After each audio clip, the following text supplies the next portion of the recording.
Je commence le doré en basant la figurine en rétributeur gold. Ici je vais le faire à l'aérographe histoire d'avoir une couche fine rapidement, mais vous pouvez très bien le faire au pinceau. A noter que j'ai sous-couché l'entièreté de la figurine en noir, excepté les ailes que j'ai fait en blanc. Je vais ensuite effectuer un lavis de Draknoth Nightshade sur toute la figurine. Le lavis va être dilué à environ 50-50 avec de l'eau, histoire de ne pas avoir un truc trop foncé.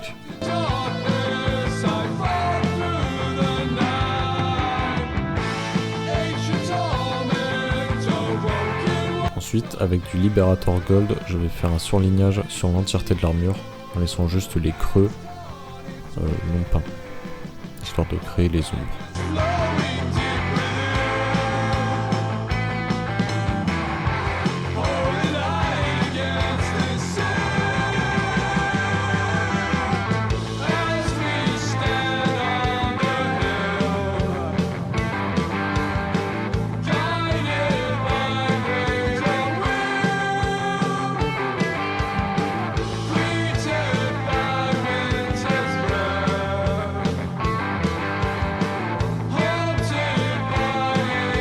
Pour finir avec le doré, je vais utiliser du Stormhost Silver pour rehausser toutes les arêtes.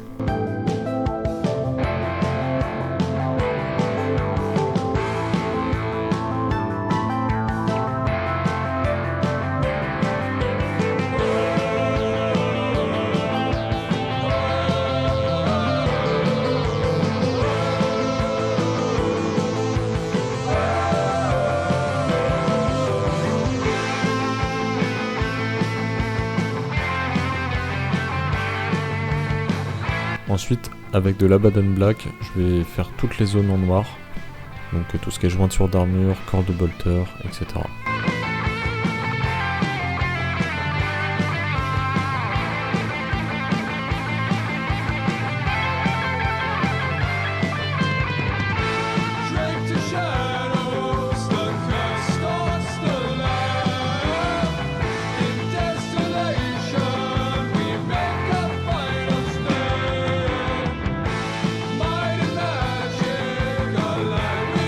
Puis, avec du Mechanicus Standard Grey, je vais faire toutes les arêtes.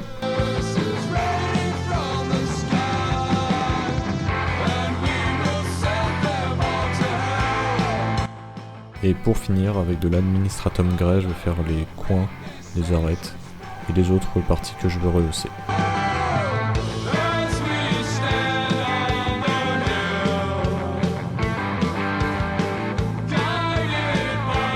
J'enchaîne ensuite avec les parties métalliques que je vais baser en Iron Warriors.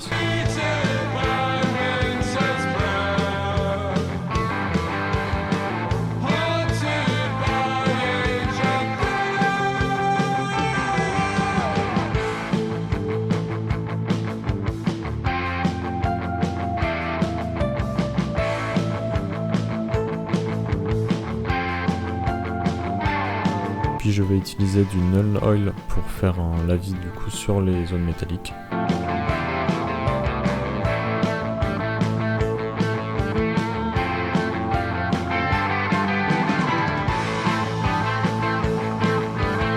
Enfin, je vais utiliser du Runefang Steel pour faire toutes les arêtes des zones métalliques et des effets de griffure sur le chargeur du bolter et la lame de la hache.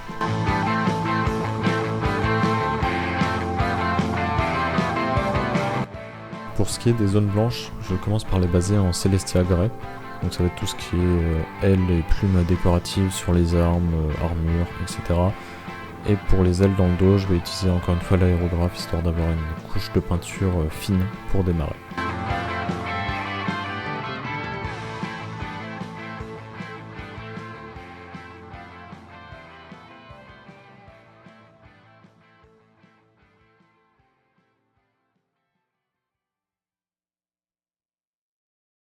Comme pour le doré, je vais faire un lavis de Draknoth Nightshade que je vais diluer à 50% avec de l'eau, histoire de ne pas avoir quelque chose de trop opaque.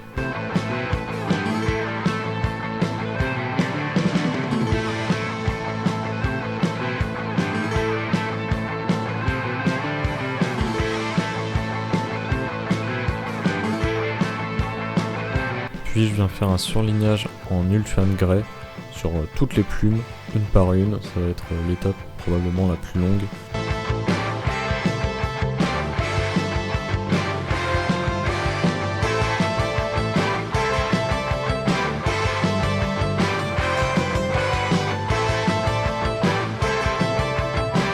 Et pour finir, je vais utiliser du White Scar pour faire les arêtes des plumes.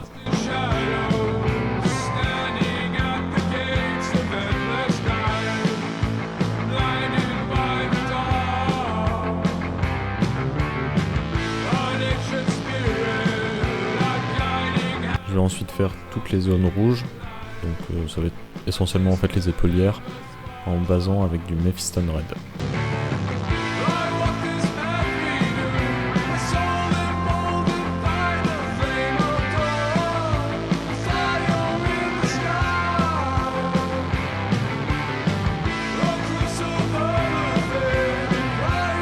Puis je viens effectuer un lavis d'Agrax Earthshade sur l'entièreté de la zone rouge.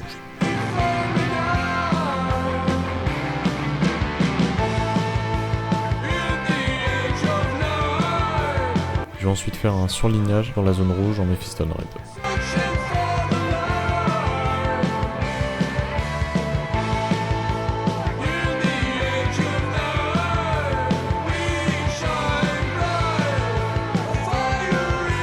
J'ai ensuite utilisé de l'Evilson Scarlet pour faire les contours de la zone, donc le haut de l'épaulière et contourer le symbole qui est au centre, histoire de les démarquer du reste.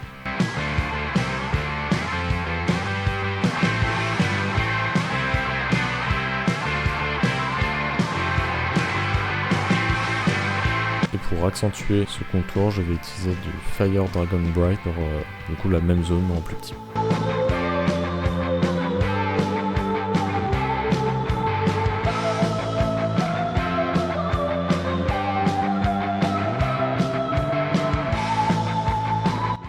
Pour les tabards, ossements et les parchemins, je vais utiliser une base de Rakar's Flèche.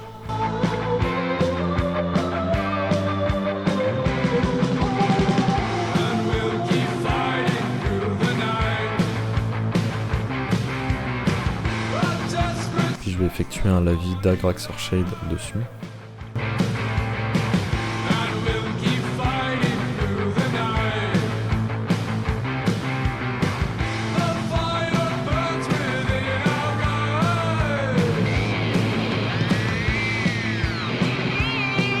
Puis à nouveau un surlignage de Rakar's Flèche en laissant les creux tels quels, histoire de créer des zones d'ombre.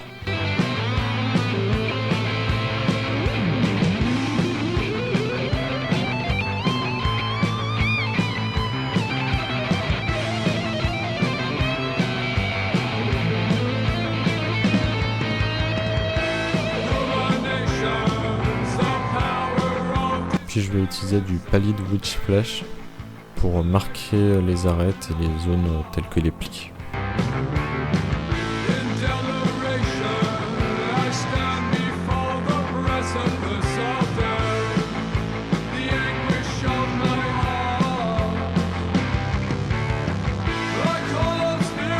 Et enfin en petit détail, je vais utiliser du Renoxhide pour faire des écritures sur les parchemins. Alors sur les petits parchemins, je vais faire des petits traits en ayant un petit tremblement pour qu'il ne soit pas droit, avec certains qui commencent au centre, d'autres plus loin, qui s'arrêtent avant, pour faire des écritures un peu différentes. Et je vais inscrire un prénom sur l'épaulière. Pour les sauts de pureté et les manches des armes, je vais utiliser une base de Screamer Pink.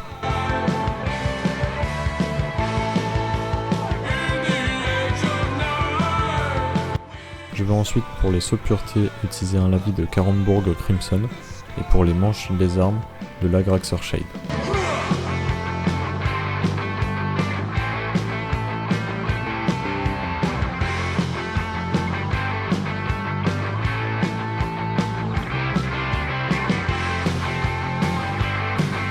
Comme à chaque fois, je viens faire à nouveau un surlignage en Screamer Pink en laissant les creux tels quels.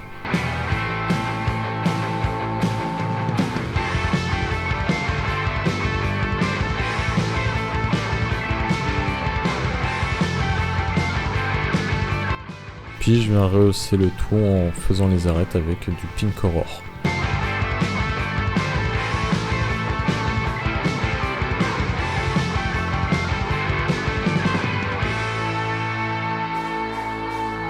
Pour le bronze, je vais utiliser une base de Warplock bronze, donc notamment pour les balles visibles des chargeurs et les petites zones sur les haches.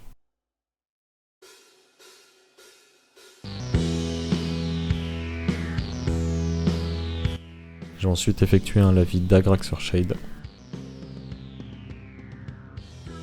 Puis je vais effectuer un surlignage en Brass Scorpion.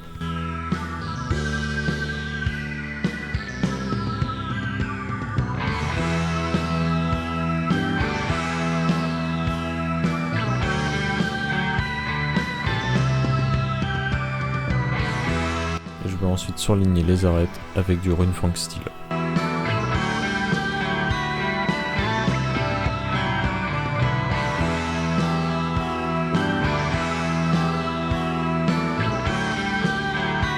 Pour les gemmes de sang, je commence par les baser en Abaddon Black.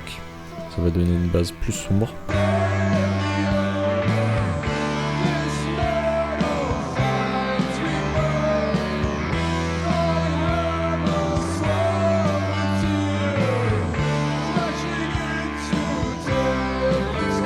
Et ensuite, je vais utiliser du Corn Red pour le rouge, en laissant du noir visible, histoire de donner plus de profondeur à la gemme.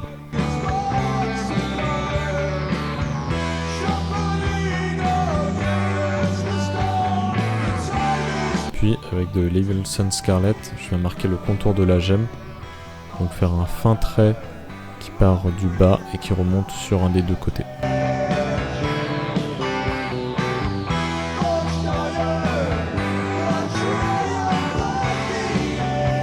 Puis je viens répéter l'étape d'avant avec du Fire Dragon Bright en réduisant la surface.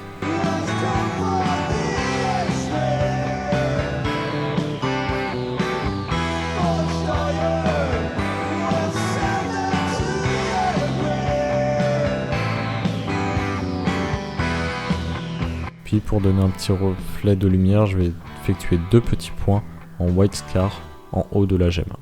Et enfin, pour donner un côté brillant à la gemme, je vais utiliser une fine couche Dark Coat, donc un vernis brillant.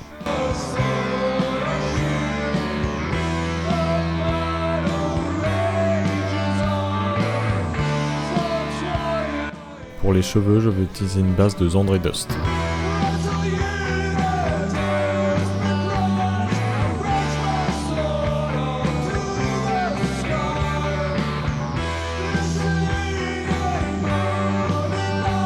Je vais ensuite faire un lavis de Seraphim Sepia.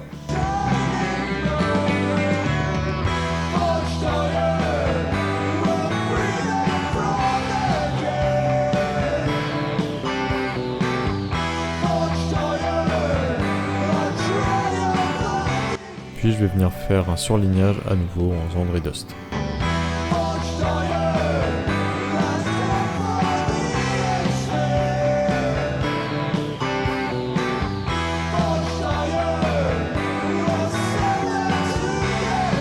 Je viens ensuite surligner chaque mèche de cheveux avec de l'Ushaptibone.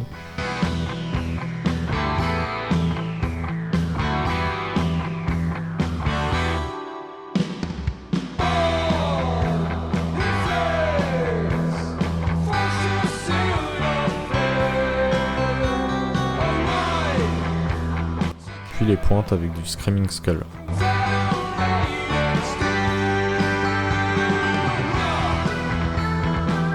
Pour l'effet des réacteurs dorsaux, je vais utiliser une base de Caludor Sky. Je vais peindre le fond du réacteur dorsal et ensuite je vais déborder un peu sur le côté pour faire un effet de lumière. Selon l'intensité que vous souhaitez pour le réacteur dorsal, vous allez plus ou moins déborder.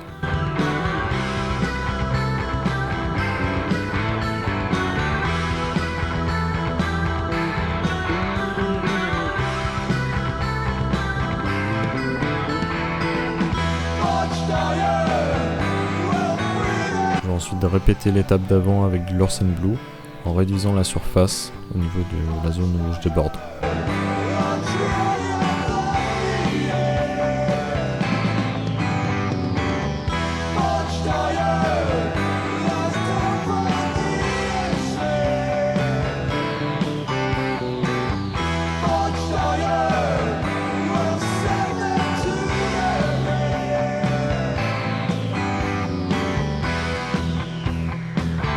Et cette fois-ci, je vais encore répéter cette étape, mais avec du Blue Aurore. Je vais encore peindre le fond du réacteur et je vais à peine déborder cette fois.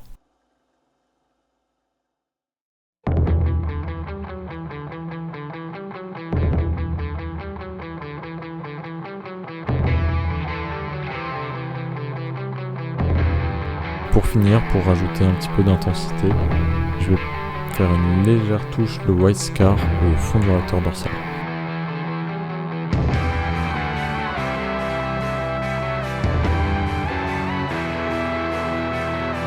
Maintenant, pour l'effet de force sur les armes, je vais partir d'une base de Thousand Suns Blue, appliquer la même méthode que sur les réacteurs dorsaux, donc peindre la petite bille qu'il y a au niveau de l'arme et déborder sur le tour.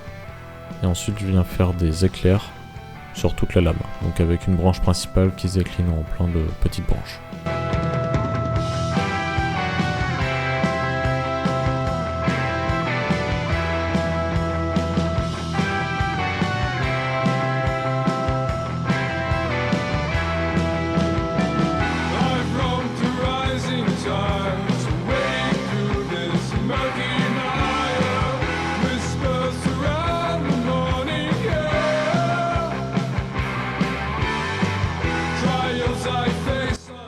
Je vais ensuite repasser avec du Temple Guard Blue sur les petites zones du début, en laissant encore la première couche de peinture visible, et sur les éclairs.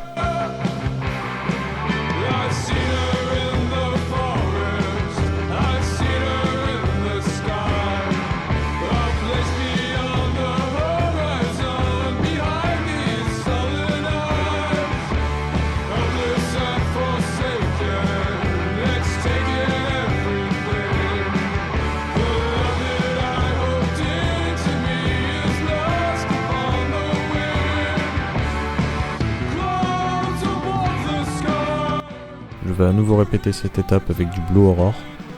Cependant, sur les éclairs, je ne vais pas les repasser entièrement, je vais repasser que certaines zones, notamment les angles.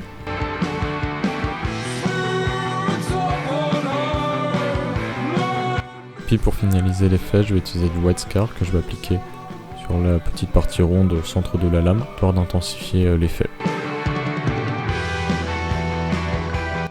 Enfin, pour le socle, je vais utiliser une base d'Armageddon Dust.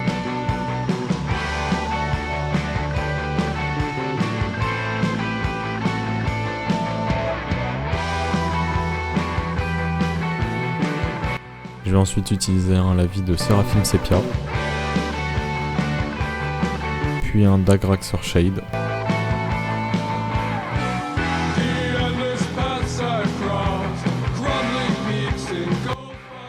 et enfin je vais appliquer un léger brossage à sec de Tyrant Skull.